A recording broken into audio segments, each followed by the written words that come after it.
The overall goal of this procedure is to perform high-resolution nuclear magnetic resonance experiments in high-pressure anvil cells.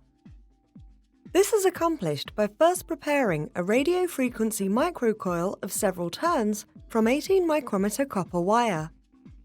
The second step is to place the microcoil directly in the middle of the high-pressure sample cavity and connect it to the hot wire and make an electrical ground. Next, the anvil cell is filled with the sample, ruby pressure sensors, and pressure-transmitting media. The final step is to pressurize the anvil cell by tightening 4 Allen screws.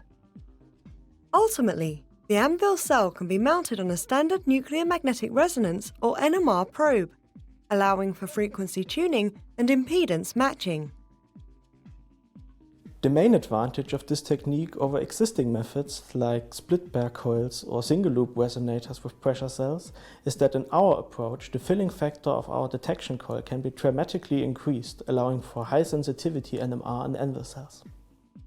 This method can help answer key questions in the field of condensed matter physics, in particular solid-state physics, and examples such as high-temperature superconductivity.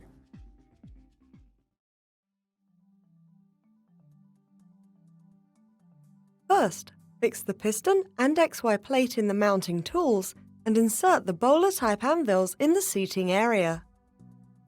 After ensuring that each anvil sits firmly in the backing plates, glue both anvils to their seats using epoxy resin. Cure for 2 hours at 65 degrees Celsius in a furnace. For a sufficient anvil alignment, use the M1 set screws to align the backing plates